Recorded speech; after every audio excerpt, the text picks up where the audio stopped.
Heard it right, it's going to be Just Joe, and it's going to be all about football. He showed descent. Bamford, it's in! Yes! Yes! I don't see many more appearances from Pablo. Fantastic, inaugural guest. I had to pull out the big guns. And this is the moment when I take a stand. Now then, people, and welcome to your first episode of your Premier League roundup on the Just Joe show. If you haven't already, please smash a like on this video, share and subscribe. Please hit the notification bell as well. I'm dying to get some watch-alongs going on the channel of all or most of the top Premier League games, Champions League games. Got exciting content coming up from the Euros.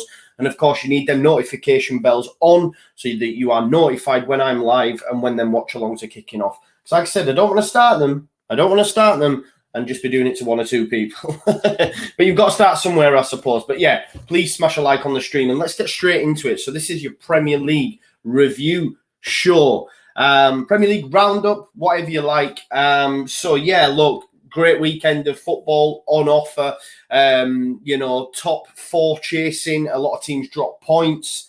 Man United, of course, got another win against West Ham, and that gives them a 9-point gap now on fifth, so all but confirming their place in the top four this season. Of course, we already know the league's going to go to City, but Chelsea, Everton, Spurs all drop points in the chase for top four. That will give Liverpool hope, who play Wolves tonight. Maybe, just maybe, they still might not be out of the fight. And of course, Brighton and Newcastle both picked up points this weekend. Whilst the bottom three, they all lost. The bottom three all lost. And for me, and I've been saying it for a while, I know Fulham have had an upturn in form, but I think the bottom three remains as it is. I know Fulham fans might not like to hear it, but I just see Newcastle just having enough. I know they're woeful. But I just see them having enough. And with the bottom three not picking up any points this weekend, and Brighton and Newcastle. I mean, Brighton and Newcastle play, each other next week as well. So that's going to be absolutely huge before we head off into the international break. First game we're going to take a look at is, of course, the Newcastle versus Aston Villa game. Friday night football, as it were. This one finished 1 apiece. Pretty woeful game. As you can expect when Newcastle are involved, unless Leeds are playing them, of course. But yeah, it didn't really get going, as you can see there, until the 86th minute. It was an own goal from Kieran Clark, header from Ollie Watkins that took a wicked deflection past Dubravka. And of course, they were 1-up. And probably Villa at that point are thinking, that's us, we're home and dry. Still faint hopes of Europe themselves, possibly, and that would have been a huge win for them. But of course, last kick of the game, near enough, I think there was about 30 seconds left on the clock. Jamal Lascelles popped up with a great header near the front post. No saving it, to be fair. Plenty of power, and Newcastle can, come away. I think that's 3 points in the last 3 games now. I still think they'll be all right, guys. I do. I know I touched on it earlier, but I think they'll be all right, and that'll be a huge confidence boost for them. And of course, they play Brighton at the weekend. That's going to be some game to watch. I expect Brighton to create a lot of chances as per. They scored 2 actually this weekend. We'll talk about that a little bit later on, because that's the first time they've done that in a while. But that's going to be some game. And, it's exciting because there's things happening down the bottom, things happening towards the top end of the table as well. So it's exciting. And then, of course, Saturday morning was my team, Leeds United. We drew 0-0 at home against Chelsea. That's actually Leeds United's first draw since Arsenal, which was back in November.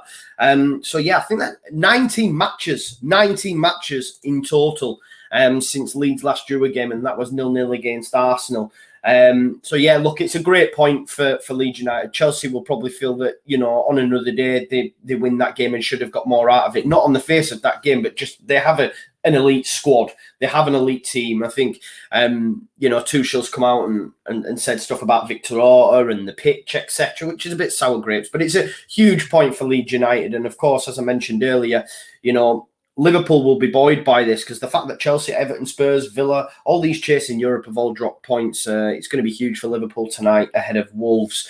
Next game, guys, is Crystal Palace versus West Brom, the Baggies. As I say, and I keep saying it, I think the bottom 3 stays as it is. And this is a sort of game that West Brom have to be winning for me. They've got to be winning this game if they've any chance of staying up. And it wasn't to be. It wasn't to be. It was I think it was a Kyle Bartley handball that was checked on VAR, given rightly so, and Milivojevic put it in the back of the net, penalty. Not much else happened in the game. Nothing of note really worth chewing the fat over anyway. And of course, huge win for Palace. I think that's three undefeated at home now, which is great for them. I think they do make a change in the summer, if I'm honest. Roy Hodgson's contract's up. You heard it here first. I think Eddie Howe is the man to come in at Palace. We'll have to wait and see on that, but that's who I suspect will pop in at Palace. Next game, this was quite a surprising result for me. Burnley away at Everton, 2-1. Honestly, great strike. Dwight McNeill scored an absolute perler, left foot. It was an absolute beauty. Wonder strike. Unfortunately for him, he was sort of gazumped a little bit later on in the day when, of course, Lamela scored that Rabona, and we'll touch on that a little bit later on. But this is a huge 3 points for Burnley, and you'd all but say they were safe now as well. I know Leeds fans that are watching this, which will be my staple viewers, won't believe that, but, we're so worried about relegation, or certain sections of the fan base are. But the fact Burnley are below us and people believe they're safe now, we'll touch on Southampton, and they're running a bit, and they're still 14th in the table. So I hope Leeds fans that are watching this, be confident we're all right sitting in 12th where we are. But yeah, Dominic Calvert-Lewin did get a goal back late in the first half, 32 minutes. Good header from Dominic Calvert-Lewin as well, and Burnley come away with as I say 3 points away at Goodison Park. If you haven't had a chance, please do check out that Dwight McNeill goal. Another thing that did come out of this is the fact that Pickford came off injured.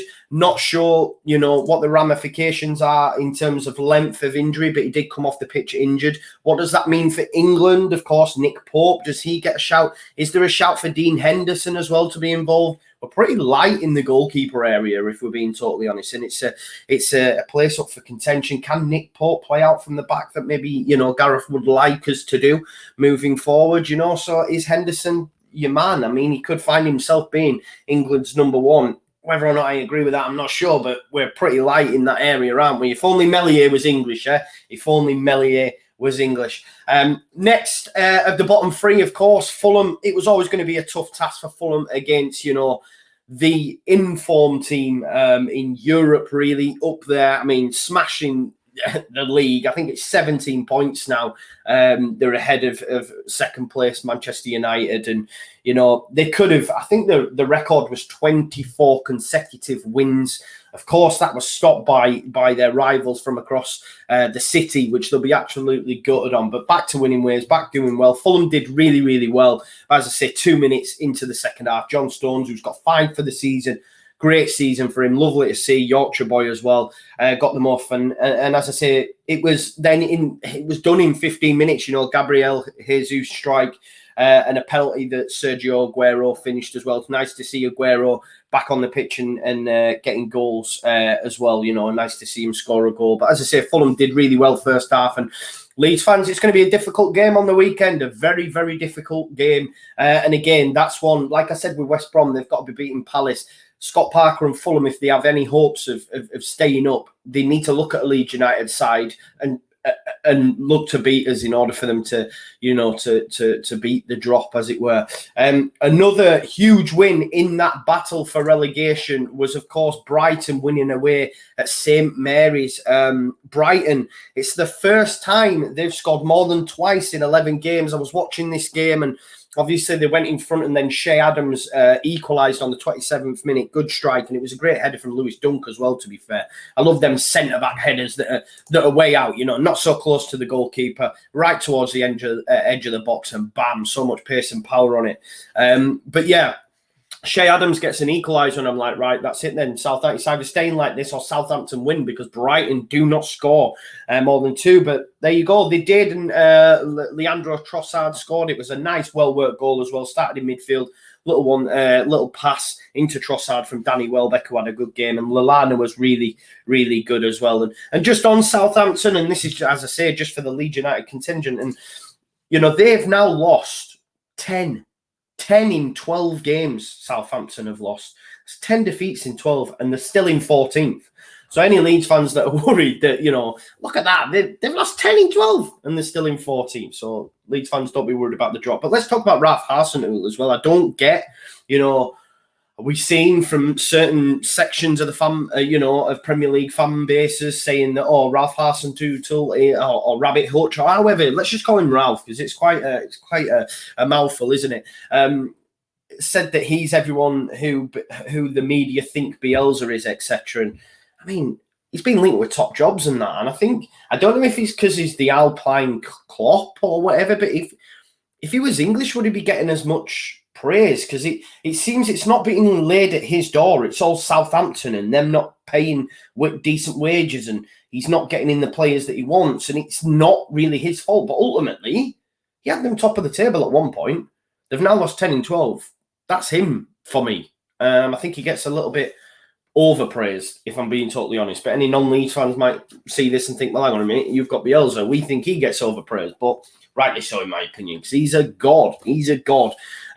Next one we're going to touch on is Leicester City absolutely battering, really, the blunt blades, and they were very blunt. Didn't create a jot, really. Didn't create anything at all. I think in the first half they had an XG of 0. Not really great at all. And listen, Leeds fans will tell you all about Paul Heckingbottom. It's really sad what's happened with Chris Wilder. I think, he's stuck to his principles. He doesn't want this director of football in charge. This is what it seems to be, the straw that brought the camel's back, as it were. It's not really for performance, although some would say he should have been sacked a lot sooner. But I think it's really strange. And I speak to Sheffield United fans.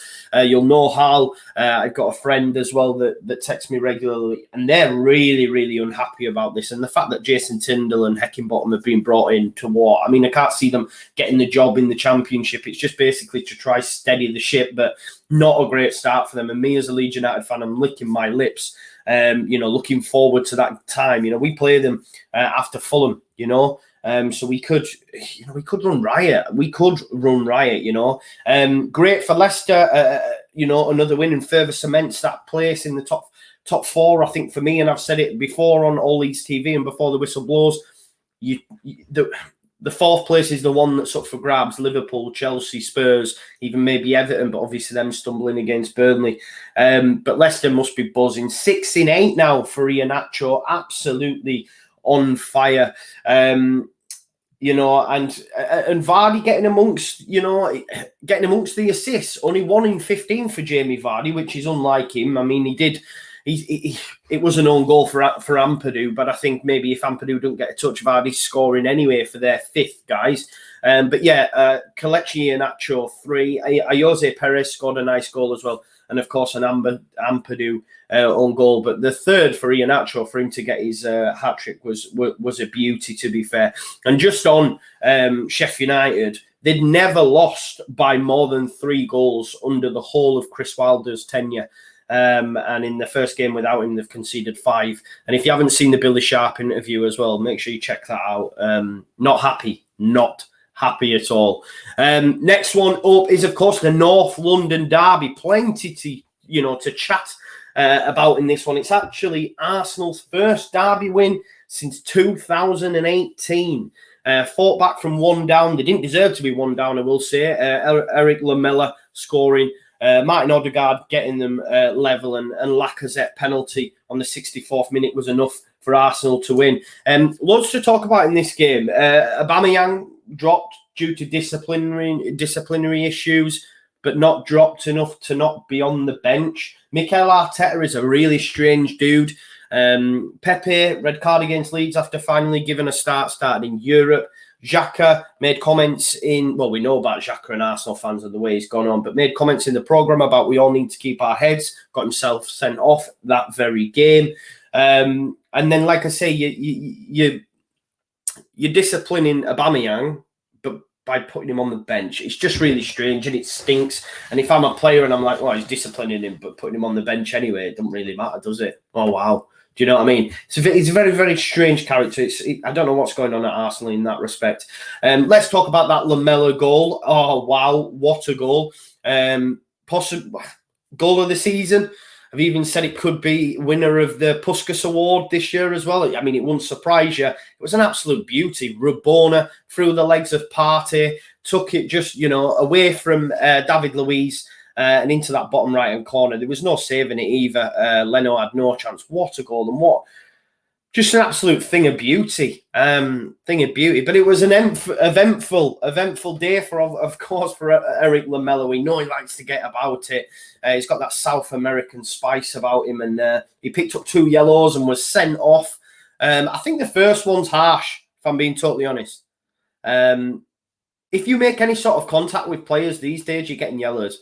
I remember against West Ham, Calvin made a similar sort of challenge on, I think it may have been Souček, or it could have been Kufal. It's not a yellow card. I think it's very harsh for the first. I understand the second one. I think Tierney's made a meal of it, especially when everyone considers that he's rock hard because he wears short sleeves and short shorts.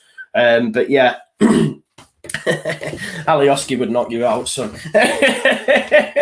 But yeah, listen, Arsenal well deserved to win the game. As I say, it's their first derby win since 2018. It's not great for Jose Mourinho. It's actually the first time in his managerial career that he's lost 9 games in a single league season, not in cup and everything, but in a single league season. In terms of the penalty decision, at first glance, it looks like it's a penalty. I understand why Tottenham fans are upset, because at the end of the day, if Lacazette connects with the ball, Davinson Sanchez makes a great block, but because he sliced it, Sanchez, the sort of momentum takes him into Sanchez. It's not really a penalty, is it? It's not a penalty.